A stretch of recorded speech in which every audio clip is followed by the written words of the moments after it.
যে ইমানদার মাসলুমের পক্ষে কথা বলে না সে হলো সবচেয়ে বড় জালিম। ওই মাসলুমের পক্ষে ওই সমস্ত মাসলুমদের পক্ষে কথা বলতে রাজি আছেন কারা কারা? হাত তুলে রাখা।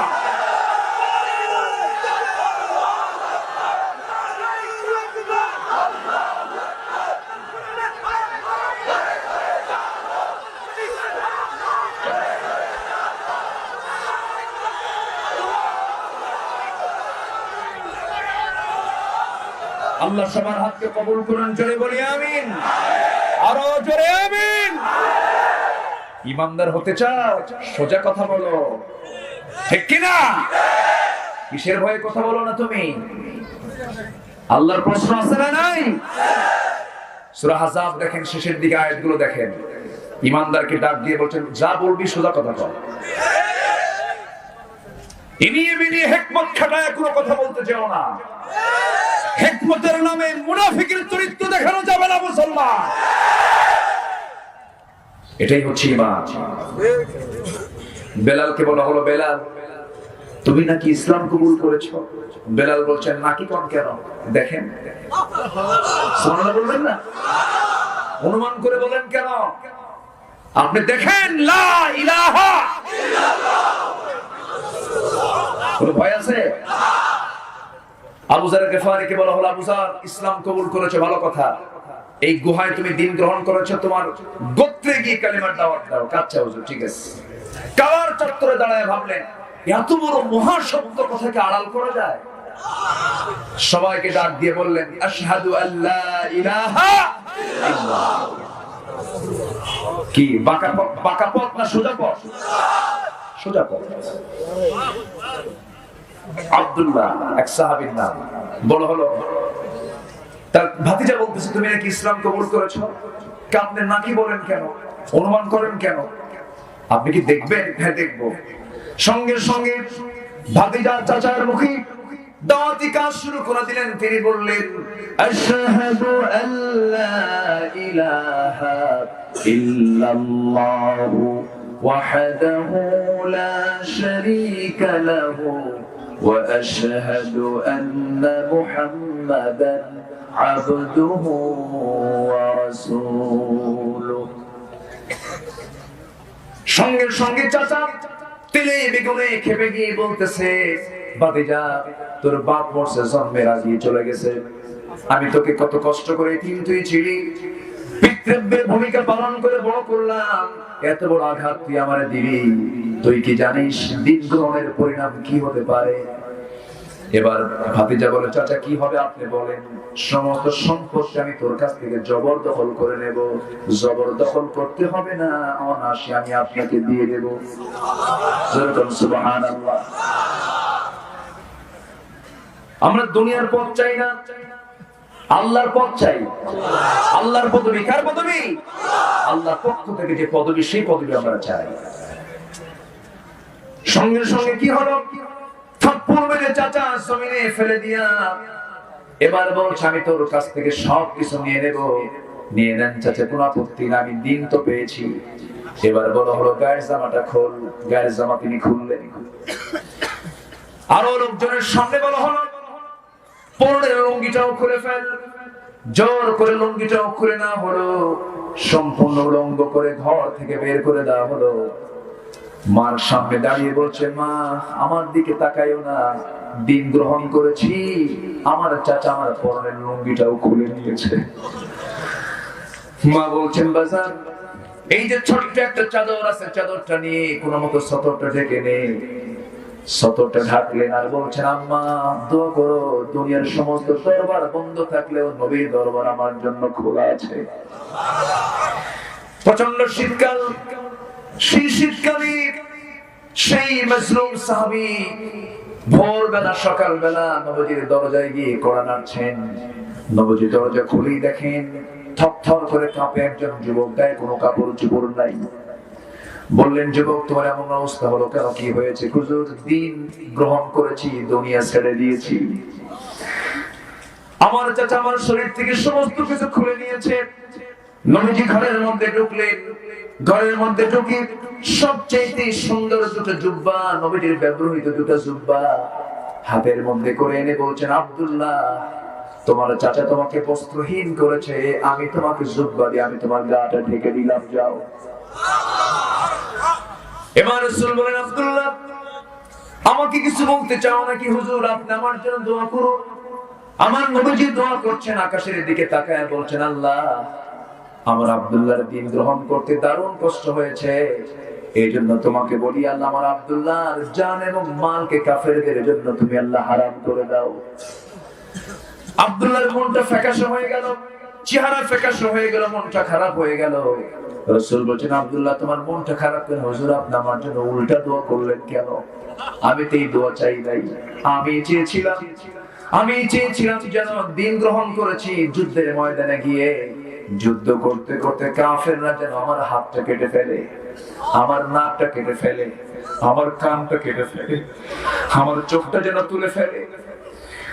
আল্লাহর সামনে যখন দাঁড়াবো আমি, সেদিন আল্লাহ বলবেন, ফিমা যদি আনফুক ওয়া উযুনুক, তোর নাক তোর কান কেন কাটা আজকে? সেই সময় আল্লাহকে বলতে যেন পারি, আল্লাহ, তোমার জমিনে তোমার দিন কায়েমের জন্য কাফেররা আমার নাকটা কেটে নিয়েছিল, কানটা কেটে নিয়েছিল। হুজুর, আপনি এমন দোয়া করলেন কেন? আমি তো এই দোয়া চাই নাই। রাসূল বললেন, সাহাবীরে, তোর মধ্যে যদি শাহাদাতের তামান্না বিন্দু পরিমাণ থেকে থাকে, কি চিন্তা করিস না আব্দুল্লাহ, ওয়া ইম্মা তাআলা ফিরাশিহি, বিছানায় যদি তোমার মৃত্যু হয়ে যায় আব্দুল্লাহ, আল্লাহ তোমাকে শহীদের সবচাইতে বড় দরজা দিয়ে দিবেন। এই আব্দুল্লাহ ঘর নাই, বাড়ি নাই, সব ছিল তার। আহলে সুফার সদস্য হয়ে গেলেন। সাহাবীদের সঙ্গে তিনি বসে বসে কোরআন তেলাওয়াত করতেন, কিন্তু তার তেলাওয়াতটা খুব উচ্চ আওয়াজে হতো, খুব জোরে জোরে তেলাওয়াত করতেন, কেঁদে কেঁদে তেলাওয়াত করতেন।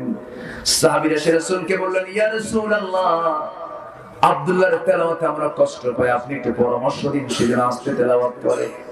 আবার নবীজি শুনে বলছেন, সাহাবীরা রে, আব্দুল্লাহর ব্যাপারে তোমরা কোনো রিপোর্ট আমাকে করো না, কারণ আব্দুল্লাহর দিন গ্রহণ করতে দারুণ কষ্ট পেতে হয়েছে, দারুণ বেগ পেতে হয়েছে। আব্দুল্লাহ যে জোরে জোরে তেলাওয়াত করে, আবেগ আপ্লুত হয়ে তেলাওয়াত করে, আব্দুল্লাহর তেলাওয়াতে তোমরা বাধা দিও না। আমার নবীজি মদিনার মসজিদ থেকে কোন এক সময় জিহাদের ময়দানে চলে গেলেন। জিহাদ শেষান্তির নবীজি মদিনার দিকে সাহাবায়ে কেরামকে নিয়ে ফিরতেছিলেন। এমন সময় নবীর কানে হঠাৎ সংবাদ চলে এলো, হুজুর, আপনার সেই প্রিয় সাহাবী আব্দুল্লাহর দুনিয়াতে নাই। নবীজির চোখ অশ্রুপূর্ণ হয়ে গেল। নবীজি কাঁদতে কাঁদতে বলছেন, সাহাবীরা, আমার আব্দুল্লাহর জানাজার আয়োজন করো, গোসলটা করাইয়া দাও। আজকে জানাজার প্রান্তরে আমি কাউকে জানাজা পড়াতে দেব না, আমি রাসূল নিজেই তার জানাজার দায়িত্ব পালন করব। জানাজা শেষ হয়ে গেল।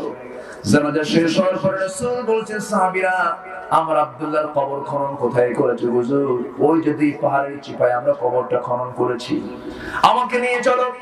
আমার নবী নিজেই চলে গেলেন, কবরের সামনে দাঁড়ায় বলছেন, সাহাবীরা, আমার প্রিয় সাহাবী আব্দুল্লাহর লাশটা আজকে কবরে কেউ নামাবে না। আব্দুল্লাহর কবরে আজকে রাসূল নিজে নামবো। রাসূল নিজে কবরে নামলেন, নেমে বলছেন, আবু বকর আমার ডানে নামো, ওমর আমার বামে নামো। বিশ্বের সেরা তিনজন সাহাবী, বিশ্বের সেরা তিনজনের দুজন সেরা সাহাবী আর বিশ্বের সেরা মানুষ মুহাম্মদ সাল্লাল্লাহু আলাইহি ওয়াসাল্লাম আব্দুল্লাহর কবরে নেমেছেন।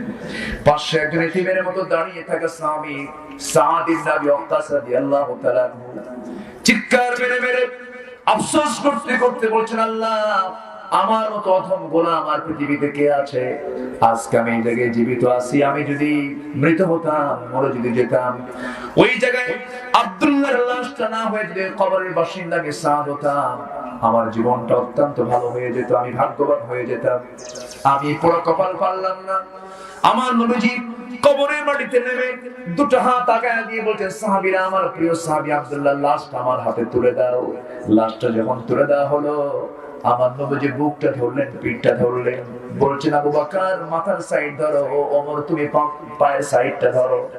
তিনজন মিলে আমার নবীজি কবরে শোয়া দিলেন।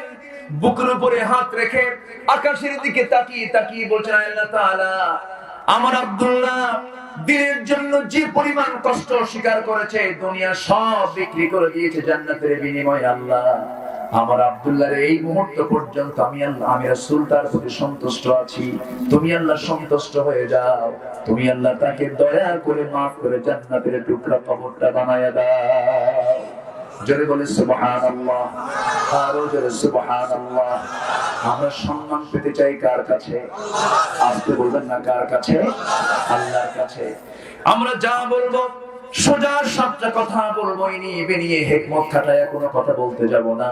ইত্তাকুল্লাহা ওয়া কুলু কওলান সাদীদা يصلح لكم أعمالكم ويغفر لكم ذنوبكم ومن يطع الله ورسوله فقد فاز فوزا عظيما جربنا الله أكبر الله के भय करो সোজা কথা বলো হিকমত কাটায়া প্রেস গুস কাটায়া হক আড়াল করতে যেও না।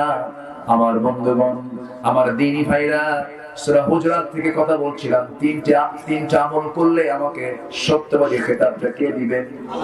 আস্তে বলবেন না কে দিবেন? আমরা ঈমান এনেছি কার উপরে? আস্তে বলবেন না কার উপরে? ঈমান এনেছি মুহাম্মদ সাল্লাল্লাহু আলাইহি ওয়াসাল্লামের উপরে। আমার ভাইরা, যে সূরা থেকে কথা বলছিলাম সেই সূরার ভিতরে আল্লাহ রাব্বুল আলামিন 10টা হুকুম দিয়েছেন। 10টা হুকুম আমরা আজকে শিখে নেব। সেই সূরার নামটা কি বলেন তো? সূরাতুল হুজুরাত। 10টা হুকুম আমরা মানব। এই 10টা হুকুম যদি আমরা মেনে চলতে পারি, আমরা আদর্শ মানুষ হয়ে যাব, আমরা অনুগত বান্দা হব কার? আস্তে বলবেন না কার? আল্লাহর হয়ে যাব। নাম্বার 1 হলো ফাতাবাইয়ান, তদন্ত করো। কি করো? তদন্ত করো মানে হলো, দেখবেন আমার দেশের অধিকাংশ মানুষের ভিতরে একটা বদগুণ আছে, কোনো কিছু যাচাই বাছাই না করে এমনি একটা মিথ্যা প্রচার চালায়। আছে না নাই? আস্তে বলবেন না আছে না নাই? এর জন্য আছে হলো ফেসবুক। কি আছে? ফেসবুক তিলকে তাল বানায়া ফেলে, তিলকে তাল বানায়া ফেলে। ব্যক্তিগত কোন দোষকে, মুসলমানের কোন ব্যক্তিগত দোষকে যদি কেউ আড়াল করে, আল্লাহ তার ব্যক্তিগত দোষকে আড়াল করে জান্নাত দিয়ে দিবেন। চিন্তা করা যায়? মান সাতারা মুসলিমান সাতারাহুল্লাহু ইয়াউমাল কিয়ামা। যে ব্যক্তি কোন মুসলমানের ব্যক্তিগত দোষকে আড়াল করবে, আল্লাহ তাআলা কিয়ামতের দিন তার ব্যক্তিগত দোষকে আড়াল করবে। কিন্তু আমরা কি আড়াল করি? পাইছি একখান ভিডিও ফুটেজ সহ দাও ফেসবুকে ছেড়ে। আপনি ফেসবুকে ছেড়ে দিলেন, আপনি আড়াল করলেন না ব্যক্তিগত দোষকে, আপনি আড়াল করলেন। অথচ আমার আল্লাহর নাম হচ্ছে সত্তার। আমার আল্লাহর নাম কি? সত্তার। তিনি গোপনকারী। তিনি আমাদের অনেক দোষ গোপন করে রাখছেন না? আমাদের অনেক দোষ ব্যক্তিগত জীবনে আছে না নাই? আড়াল করেছেন কে? যে কোনো দোষকে আমরা ব্যক্তিগত হলে এটাকে আড়াল করি, এবং কোনো কিছু বলতে গেলে, কাউকে কোনো কিছু জানাতে গেলে এটাকে ডিসকাস করবো, আগে তদন্ত করবো। ফাতাবাইয়ানু, সূরা হুজরাত এই নসিহতগুলো দিচ্ছে। আমরা তদন্ত করবো, আগে এটা কতটুকু সত্য কতটুকু মিথ্যা আগে জানবো, এরপরে বলবো। আমরা না জেনে না বুঝে কোনো কিছু প্রকাশ করা যাবে। আল্লাহ রাব্বুল আলামিন বলেন, ইয়া আইয়ুহাল্লাযীনা আমানু ইন জাআকুম ফাসিকুম বিনাবাইন ফাতাবায়ানু আন তুসিবু কওমান বিজাহালাতিন ফাতুসবিহু আলা মা ফাআলতুম নাদিমিন। জোরে বলুন আল্লাহু আকবার। যখন তোমাদের কাছে কোনো সংবাদ কেউ পাঠায়, ফাতাবায়ানু, এটাকে ডিসকাস করো, জেনে বুঝে আগে প্রমাণ করে এরপরে তোমরা বলতে যাও। এই বিষয়টি ইমানদার করবে। জোরে বলি ইনশাআল্লাহ। আরো জোরে বলি ইনশাআল্লাহ। এটা আমরা মাথায় রাখার চেষ্টা করব। নাম্বার 2 হলো ভাই ভাই গন্ডগোল আছে না নাই? ফেরিতে মনে হয় না? ফেরিতেও আছে। মানুষে মানুষে গন্ডগোল আছে না নাই? কোন গন্ডগোল যদি লেগে যায়, দ্বন্দ্ব যদি লেগে যায়, আল্লাহ বলছেন সেই সময় তোমরা কি করবে? ইন্নামাল মুমিনুনা ইখওয়াতুন ফাআসলিহু বাইনা আখাওয়াইকুম ওয়াত্তাকুল্লাহ লাআল্লাকুম তুরহামুন। জোরে বলি আল্লাহু আকবার। নিঃসন্দেহে মুমিনরা হলো ভাই ভাই। মুমিনরা কি? ভাই ভাই। কাফের মুমিন বলেন, কাফের মুমিন কি? কাফের মুমিন, মুশরিক মুমিন কি বন্ধু না দুশমন? বন্ধু না দুশমন? এখন তো কাফের মুমিনের সম্পর্ক ভালো, এরকম কিছু লোক আছে না নাই? কাফের মুমিন ভাই ভাই, আর মুমিন মুমিন সম্পর্ক নাই, ঠিক কি না? যে মুমিন কাফেরের সঙ্গে সম্পর্ক রাখে সে কি মুমিন না মুনাফিক? তখন সে কি হয়ে যায়? মুনাফিক হয়ে যায়। কি ফতোয়া মারে দেখেন না। মাননীয় স্পিকার, আমার ছেলে কলকাতায় বিয়ে করেছে, গাঙ্গুলি পরিবারে। আমার মেয়েটা, আমার বৌমা যখন ঢাকায় আসে তখন সে 5 ওয়াক্ত নামাজ পড়ে, যখন সে কলকাতা যায় তখন সে পূজা করে। মাননীয় স্পিকার, এটাই তো ধর্মের স্বাধীনতা। কি ফতোয়া আমরা পেলাম, তাই না? আরো যে কত কিছু শুনবো আল্লাহই জানে। কষ্ট হচ্ছে নাকি আপনাদের? আলোচনা চালিয়ে যাব। এরকম কন্ডিশন করে ইসলাম মানার কোনো সুযোগ নাই। ওয়ালা তানকিহুল মুশরিকাত হাত্তা ইউমিননা। কোন মুশরিকা নারীকে বিয়ে করতে যাবে না যতক্ষণ না সে ইসলাম না গ্রহণ করেছে। ইসলাম নাই, সম্পর্ক। হ্যাঁ, আমরা মানবতাবাদী হব, মানব দরদি হব। ওয়ালাকাদ কাররামনা বানি আদম। আবার ভুল বুঝবেন না, হুজুর তো এখানে শত্রু বানা আটকে গেছে না। হিন্দু একটা ধর্মের নাম, তারা তাদের ধর্ম পালন করছে, করুক। বৌদ্ধ, খ্রিস্টান, ইহুদি যারা আছে সবাই তো মানুষ, মানুষ হিসাবে তাদের মর্যাদা আছে। ঈমানের ভিত্তিতে তাদের সঙ্গে হৃদয়ের মনের কোন সম্পর্ক রাখা যাবে এবং আত্মীয়তার কোন সম্পর্ক রাখা যাবে। শর্তই হচ্ছে ঈমান থাকতে হবে। ইন্নামাল মুমিনুনা ইখওয়া। মুমিনরা হচ্ছে পরস্পর ভাই। আমি 10টা পয়েন্ট, 10টা শিক্ষা আমি এজন্য নিয়ে আসতেছি, ঈমানদারের ভিতরে 10টা গুণ থাকার দরকার আছে না নাই? ফাসলিহু, নাম্বার 2 হচ্ছে ফাসলিহু, তোমরা সংশোধন হয়ে যাও। গন্ডগোল লেগেছে, ইসলাহ করো। বাইনা আখওয়াইকুম, ভাই ভাইয়ের মাঝে ইসলাহ করে নাও, ঠিকঠাক করে নাও। গন্ডগোলকে তীব্র থেকে তীব্রতর করো না, এটাকে খাটো করে নিয়ে আসো, কমায় নিয়ে আসো, হৃদ্যিক ভাব তৈরি করো। কার কথা? আস্তে বলবেন না, কার কথা? আল্লাহর কথা। সাহাবীদের মধ্যে কি ভালোবাসা ছিল, কি টান ছিল, বউ পর্যন্ত দিয়ে দিতে চেয়েছেন সাহাবীরা। একটু আস্তে বলুন সুবহানাল্লাহ। হয়তো বলবেন হুজুর বউ আবার কেমনে দিয়ে দিবে? আমার দেশে আবার কিন্তু লিভ টুগেদার আছে, আছে না নাই? এলিয়েট শ্রেণীতে লিভ টুগেদার আছে। আবার স্বামী বউ পাল্টাপাল্টি করে। একাম কুকাম গুলো এমন একটি শ্রেণী করে যারা সমাজের, যারা শাসক, শাসক মানে সেই শাসক বলবো না, সমাজের নেতৃত্ব যারা দেয়, নেতৃস্থানীয় পর্যায়ে যারা থাকে, তাদের মধ্যে এই সমস্ত সংস্কৃতি, এই সমস্ত কালচার আছে না নাই? বলে আমার বউ তুমি নিয়ে যাও 3 দিন, তোমার বউ আমার কাছে দিয়ে যাও 3 দিন। এরকম সভ্যতা, নোংরামি গুলো আছে না নাই? এই নোংরামির ফলাফল হলো আনুষ্কা বিহান, ঠিক কিনা? তুমি করবা ওয়াকাম আর তোমার সন্তান হবে ভালো।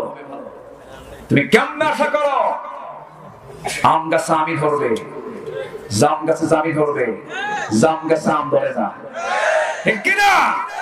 তুমি মা তোমার মেয়েকে গ্রুপ স্টাডিতে পাঠাও, সবগুলো ছেলে, তার মাঝে একটা মেয়ে, তুমি গ্রুপ স্টাডিতে পাঠিয়ে দিয়েছো, সহশিক্ষার পরিবেশে তুমি পাঠিয়ে দিয়েছো, পর্দার কোনো বন্ধ নাই। এখন বলছেন বিচার চাই। সম্মানিত ভাইরা, আনুষ্কা বিহানের আগেও আরো ধর্ষণের রেকর্ড আছে না নাই? আসতে বলবেন না, আছে না নাই? এই কুমিল্লার তনু শেষ, সিলেটের খালিদা শেষ, কত ইতিহাস পড়ে আছে। এগুলো করে বন্ধ হবে না। বন্ধ হবে দুনিয়ার কোনো বিধান দিয়ে নয়, বন্ধ হবে আল্লাহ তাআলার বিধান দিয়া। ঠিক কি না? পর্দা করতে হবে এই বিধান কার? আসতে বলবেন না কার? আল্লাহর বিধান। দামি দামি ফলগুলোর দিকে তাকান, কলা, এই যে কলা গাছ না, এটা কলা গাছ, কলা গাছে কলা আছে, কলা ধরে। আচ্ছা, সেই কলাটা কি প্যাকেট ছাড়া, পর্দা ছাড়া, না পর্দা আছে? কলা বিক্রেতা যদি বলে ফেনীর বাজারে মহিপালে আজকে জনগণের খেদমতের জন্য কাজ একটা আগাম করে রাখবো, কি কলা সিলে কলা বেচবো, কেউ টাকা দিয়ে কিনবে? পর্দা নাই, দাম নাই। পর্দা আছে, দাম আছে। রাজশাহীর ন্যাংরাম, রাজশাহীর কি নাম? ন্যাংরাম। ন্যাংরাজের নাম কেমনে হলো আমি বুঝলাম না। আমি অনেকদিন আগে, আজ থেকে 14-15 বছর আগে, শিবগঞ্জ মোনাকষা একটা মাহফিল ছিল আমার, চাপাইয়ের দিকে, রাজশাহীর দিকে। দেখ মুরব্বীকে, অনেক বয়স তার, 85 বছর সেই সময় বয়স, এখন বেঁচে নেই।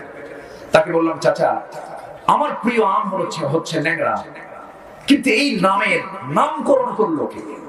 আমটা তো খেতে খুবই মজা, আম দেখতেও সোজা, কিন্তু ন্যাংরা হলো কেন? তো চাচা এখন বলে, দেখেন বাবাজি, আমার মনে হয় এই আম গাছগুলো ন্যাংরা লোক লাগাইছে।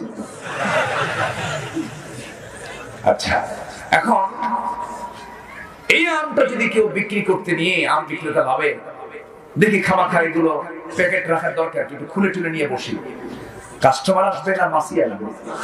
কোন মাছি? মৌমাছি? মৌমাছি আসবে, মৌমাছি পচা জায়গায় বসবে না, মৌমাছি জায়গা মতো বসে। ঠিক কিনা? মৌমাছি কি সব জায়গায় বসে? মৌমাছি বসে হলো এমন জায়গায় যে জায়গাটা পাক, পবিত্র পরিচ্ছন্ন, সেই জায়গায় মৌমাছি বসে। আর মাছি ওর কোনো কাজ নাই, সব জায়গায় বসে। মাছি হলো মুনাফিক, মৌমাছি হলো মুমিন। ঠিক কিনা? আমরা মাছি হব না, মৌমাছি হব। সব জায়গায় বসার টাইম আমাদের নাই। ইমানদার এক জায়গায় বসে। কয় জায়গায় বসে? নাপাক জায়গায় না পাক জায়গায়? পাক জায়গায় বসে। আচ্ছা, দিনাজপুরের লিচু নাম শোনেন নাই? দিনাজপুরের চায়না থ্রি, বোম্বাই লিচু, বড় বড় এইরকম সুন্দর, একদম গোশতে ভরা লিচু, উপরে প্যাকেট আছে না নাই? যদি কেউ ভাবে যে প্যাকেটটা খুলে ফল বিক্রেতা যদি বিক্রি করতে নাই, কেউ কি টাকা দিয়ে কিনবে? কেউ টাকা দেবে না, কেউ কিনবে না। কারণ ওর কিন্তু পর্দা নেই। কি নাই? পর্দা নাই। এই পৃথিবীর যত দামি দামি জিনিস, মুক্তা, মুক্তা, মুক্তা কার পেটে থাকে? ঝিনুকের পেটে থাকে। ঝিনুক কোথায় থাকে? সাগরের অতল গহীনে থাকে। সাগরের অতল গহীনে ঝিনুক, ঝিনুকের পেটে হলো মুক্তা। পৃথিবীর সমস্ত কিছু যত দামি দামি, সব আল্লাহ পাক আড়াল করে রেখেছেন। আর পৃথিবীর যত দামি যা কিছু আছে, সবচেয়ে দামি হচ্ছে আমার আল্লাহর কাছে নারী। সুবহানাল্লাহ। এই নারীর অবশ্যই ঢাকার দরকার আছে না নাই? আজকে নারী কি ঢাকা না খোলা? নারী আজকে ঢাকা না খোলা? স্বাধীনতা বোঝেন নাই? স্বাধীন হতে হতে গায়ে কাপড় চোপড় নাই। অনেক আগে, আজ থেকে 2013 সালের আমার একটা বক্তৃতা আছে। আমি বলেছিলাম সেই বক্তৃতায়, 1971 সালে যখন দেশ স্বাধীন হয়নি, তার আগে আমার দাদি নানিরা ব্লাউজ বানিয়েছিলেন। সেই ব্লাউজ বানাতে কাপড় লাগতে হলো 14 গিরা 15 গিরা, যা দিয়ে হাত, পেট, পিঠ সব ঢাকতো। স্বাধীনতার 50 বছরে আজকে সেই ব্লাউজের কাপড় কমতে কমতে 14 গিরা তো নাই, এখন কোন গিরাই নাই, কোন কাপড়ই নাই। ঠিক কিনা? এটার নাম স্বাধীনতা নয়। শোন, আনুষ্কা বিহারের ভিন্ন ইতিহাস যদি এগুলো বন্ধ করতে চান, অবিলম্বে প্রয়োজন হলো কোরআন সুন্নাহর পর্দার বিধান চালু করে দেওয়া। সমাজ শান্তিময় হয়ে যাবে। সমাজে আমরা দেখতে পাবো জান্নাতের অমীয় ধারা তরতর বেগে প্রবাহিত হচ্ছে, তখন যখন পর্দা সমাজে চালু হবে। ঠিক কি না? আমার ভাইয়েরা, এখন মেয়েরা মোটামুটি, আগে তো ওয়াজ করলে মেয়েরা বিরক্ত হতো আমাদের কথায়। কোন কথায়? মুখ ঢাকতে হবে, নেকাব পড়তে হবে। বলতো যে হুজুরা তো বোঝে না, হুজুররা তো মুখ ঢাকে না, নাক মুখ বন্ধ হয়ে অক্সিজেন বন্ধ হয়ে মারা যাবো, সেই পরামর্শ দেয়। নেকাব পড়তে পারবো না। এখন তো মাস্ক ঠিকই পরে। এখন মাস্ক পরে না, একটা পরে না, দুটোও পরে না। সেদিন এয়ারপোর্ট হয়ে আমি যাচ্ছিলাম কক্সবাজারে, সব মহিলার মুখে দেখি মাস্ক, 4টা 5টা পর্যন্ত মাস্ক লাগাইছে। এখন তো দম বন্ধ হয়। মাস্ক লাগান ভালো, এটা একটা প্র্যাকটিস ভালো। আল্লাহ করোনা দিছে, অন্তত নেকাবটা লাগাক, পায়জামা থাকুক আর না থাকুক। আমি কি আলোচনা চালিয়ে যাব? আলোচনা চালাবো। এই এলাকায় মনে হয় প্রথম দিনের বেলা মাহফিল হচ্ছে। এই এলাকায় এই রসমটা খুব কম, গণহারে না হলেও খুব কম। আচ্ছা ঠিক আছে। আমার আনোয়ার ভাই, সবাই চিনেন তো নাকি? মুখে দাঁড়িয়ে নেই। এত বড় একটা আয়োজন তিনি করেন, গাড়ি ছাড়া কি হয় নাকি? হ্যাঁ, আগামীতে আমরা তাকে দাঁড়িয়েওয়ালা দেখবো। বলে ইনশাআল্লাহ। খুব ভালো, বলি আলহামদুলিল্লাহ। হ্যাঁ, আনোয়ার ভাই দাঁড়িয়ে রাখলে হবে, আপনাকে দাঁড়িয়ে রাখার দরকার নেই। আপনাদেরও আছে। এটা এমন একটা সুন্নাহ নসির ভাই, এটা এমন একটা সুন্নাহ দাড়ি। নামাজ পড়লাম, সুন্নাত শেষ, ঠিক কিনা? 2 রাকাত সুন্নাত পড়ছি শেষ। কিন্তু এই দাড়িটা দাইমি সুন্নাহ, এই সুন্নাহটা কবর পর্যন্ত চলে যায়। আলহামদুলিল্লাহ, বিশাল কথা। আমরা আমল করব, জোরে বলি ইনশাআল্লাহ। আমার মাদের গায়ে আমরা বোরকা তুলে দেব, জোরে বলি ইনশাআল্লাহ। আমার মাদের দোষ নাই, বুঝলেন, মুরব্বীদের দোষ। আমার দেশের মা বোন অনেক ভালো আছেন। এমন সভ্য বাপ আছে, মেয়েটাকে মঞ্চে তুলে দিয়ে মেয়েটাকে নাচায় আর বাপ হাতের তালি মারে। এরকম সভ্য বাপ আছে না নাই? থাপড়ায় 32 দাঁত ভাঙা দরকার। সম্মানিত ভাই, আমরা ইসলাহ করব, আমরা সংশোধন করব। নাম্বার 3 হচ্ছে ওয়াকসিতু, ন্যায় বিচার করো। কার কথা? যে কোনো জায়গায় আমরা ব্যক্তিগত জীবনে, পারিবারিক জীবনে, সামাজিক জীবনে, সব জায়গায় অন্যায় না ন্যায় বিচার? অন্যায় না ন্যায় বিচার? আমরা আজকে কোন বিচারে আছি? আমরা আজকে কোন বিচারে আছি? আইন সবার জন্য? আরে কিসের সমান? অসমান। আইন সবার জন্য, শুধু সরেও লাগাবে, এটা বেশি কিছু না। আচ্ছা, এরপর লা ইয়াসখার, উপহাস করব না কাউকে। ওয়ালা তুসআইর খাদ্দাকা লিন-নাস ওয়ালা তামশি ফিল আরদি মারাহা, আমরা এড়িয়ে যাব না কাউকে, সবাইকে সমান দাম দেব। ছোট বড়, অবাল বৃদ্ধ বনিতা, গরিব ধনী, সবাইকে আমরা অসমান না সমান চোখে? সমান চোখে দেখব, উপহাস করব না। লা ইয়াসখার কওমিন মিন কওমিন আসা আন ইয়াকুনু খায়রাম মিনহুম, আমরা কাউকে উপহাস করে কথা বলবো না। এরপর এটা নারীর ক্ষেত্রে নারীর হতে পারে। ওয়ালা তালমিসু, অপমান করব না। একটা কথা এসে অপমানিত হবে না, আমি তাকে অপমান করব না, আমি তাকে সম্মান দিব। আমাকে সম্মান দিবেন কে? আল্লাহ। নাম্বার 7 হচ্ছে ওয়ালা তানাবাজু, একে অপরের প্রতি তোমরা দোষারোপ করো না। দোষারোপ না করে গুণ প্রকাশ করো। আলহামদুলিল্লাহ বলো। এগুলো ইমানদারের লক্ষণ। সূরা হুজুরাতের আল্লাহ পাক নির্দেশনাগুলো দিয়েছেন। এরপর মারাত্মক একটা অপরাধ আছে এখন, সেটা হচ্ছে কুধারণা করা। না জেনে না বুঝে কুধারণা করে এমন লোক আছে না নেই? কুধারণা আমরা করব না, জোরে বলি ইনশাআল্লাহ। ইজতানিবু কাসীরাম মিনায-যন্ন ফাইন্নায-যন্না আকযাবুল হাদিস, কুধারণা হচ্ছে সবচেয়ে বড় মিথ্যা কথা। হয়তো মনে হয় এই কাজটা সে করছে, মনে হয়, মনে হয় এর মধ্যে কুধারণা আছে না নাই?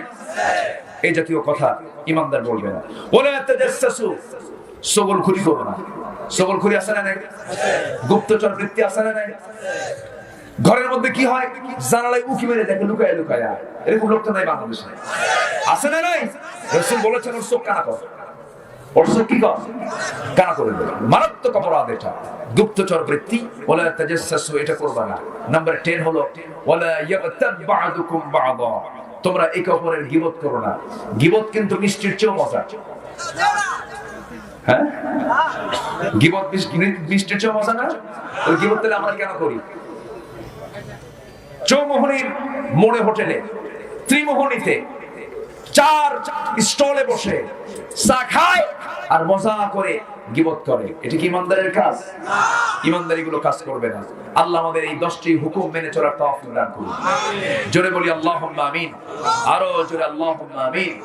সম্মানিত ভাইয়েরা, আমরা 3টি কাজের জন্য আমরা আল্লাহর কাছ থেকে পথ পেয়ে যাব। আল্লাহ পাক আমাকে সত্যবাদী বলবেন। সময় কম, কিছুক্ষণের মধ্যে আযানের সময় হয়ে যাবে। আমি বেশি লম্বা কথা বলার সুযোগ পাচ্ছি না। এই মাহফিল আমার একটা না, আজকে 5 বছর আমি এসেছি, 5 বছর। কেউ তো আলহামদুলিল্লাহ বললেন না, মনে মনে নাউজুবিল্লাহ কইছেন, বলি আলহামদুলিল্লাহ। আচ্ছা, খুবই সুন্দর, খুব সুন্দর তারা আয়োজনটা করেছেন। এবং প্রতিকূল পরিবেশ গোটা নোয়াখালী অঞ্চলে, গ্রেটার কুমিল্লা, চাঁদপুর, লক্ষ্মীপুর, নোয়াখালী, ফেনী, এই গ্রেটার নোয়াখালী কুমিল্লা অঞ্চলে আমার আজকে এই প্রথম একটি মাহফিল আমি করার সুযোগ পেয়েছি। এই প্রথম এই অঞ্চলে আমি আর কোনো মাহফিল আসতে পারিনি। যখনই রওনা দিই তখন বলে হুজুর সমস্যা, বুঝেন নাই? রওনা দিয়ে অর্ধেক চলে আসছি, বলে হুজুর ফি মুশকিল, খুব মুশকিল। কেন? মাহফিল হবে না, নাশকতা। কি হবে? নাশকতা। করোনা বাড়বে, রোগী বাড়বে, কত যে কারণ হিসাব নাই। কোরআন শুনতে যারা বাধা দাও, তোমাকে ভাবতে হবে তোমার রক্তের মধ্যে আবু জেহেলের রক্ত লুকানো আছে। কোরআন শুনতে বাধা দিও না, তোমার সন্তান বেয়াদব হবে, তোমার সন্তান তোমাকে আদব শিখাবে না, তোমার প্রতি সে অনুগত হবে না, তোমার প্রতি সে বিনয়ী হবে না। তুমি বেয়াদবি করবে, তুমি বেয়াদবির ফলাফল তুমি পেয়ে যাবে। সম্মানিত ভাইরা, আজকে এসেছি, এই চাঁদ মাখা মুখগুলো আমি আবার দেখার সুযোগ পেয়েছি, আলহামদুলিল্লাহ। আরেকটা বিষয়, সেটা হলো সামাজিক একটা কথা আমি প্রয়োজন মনে করি। সবার বাড়িতে বউ আছে না নাই? আমার দেশের বউরা খুব ভালো, আছে, কেউ কয় না ভালো। বউকে পিটানো কিছু স্বামী আছে না নাই?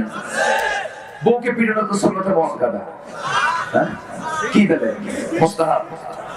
বাবা, বউকে মারার আগে ভাবতে হবে আমার মেয়ে অন্যের বউ হবে না, অন্যের বউ হবে না। অন্যের বউ হওয়ার পর আমার জামাই আমার মেয়েকে যদি মারে, আমি কি খুশি হব? খুশি হব না। আমার জামাই যদি আমার মেয়ের সঙ্গে খারাপ আচরণ করে, আমি কি খুশি হব? ওই কথা ভেবে নিজ স্ত্রীর সঙ্গে সুন্দর আচরণ করতে হবে। ইদানিং এটা খুব লক্ষণীয়, আমরা এটা খেয়াল করার চেষ্টা করবো। জোরে বলি ইনশাআল্লাহ। সবার বাড়িতে বাপ মা আছে না নাই? বাপ মার সঙ্গে অসৎ আচরণ না সৎ আচরণ? সৎ আচরণ। অসৎ আচরণ করবো আমি, আমার একদিন সন্তান হবে, সেই সন্তান আমার সঙ্গে যদি বেয়াদবি করে, ভালো লাগবে? ভালো লাগবে? এই কথা চিন্তা করে নিজের বাপ মার সঙ্গে আমরা ভালো আচরণ করবো। জোরে বলি ইনশাআল্লাহ। আজকে আদব আখলাক নিয়ে কিছু কথা বললাম, তো একটু মিলায় দিয়ে সংক্ষিপ্ত সময় যতটুকু পেরেছি বলেছি। বলি আলহামদুলিল্লাহ, জোরে বলি আলহামদুলিল্লাহ। আল্লাহ তুমি সবাইকে কবুল করে নাও। আমরা দোয়া করবো, দোয়া রাখবি। মাহফিল কমিটি একটু আমাকে বলেছেন চাদর দিয়ে দিবেন কি? একটু চাদর ব্যাগ যাবে, যে যতটুকু পারি আমরা একটু চাদরে দিয়ে এই মাহফিলটা পক্ষে আমরা কিছু ভূমিকা পালন করতে পারি। কেউ উঠবেন না, আমরা দোয়া না করে কেউ যাব না। আজকের ইউটিউবার ভাইরা অনেক এসেছেন, আজকে বাঙ্গির চাইতে বিচি বড় হয়ে গেছে, বাঙ্গির চাইতে বিচি বড় হয়ে গেছে। অনলাইন যোদ্ধারা এসেছেন আজকে মাহফিলে বেশি, আলহামদুলিল্লাহ আলহামদুলিল্লাহ। আল্লাহ তুমি এদের খেদমতকে কবুল করে নাও। আরো যেন আল্লাহুম্মা আমিন। দোয়া না করে কেউ যাবেন না, আরো মাহফিল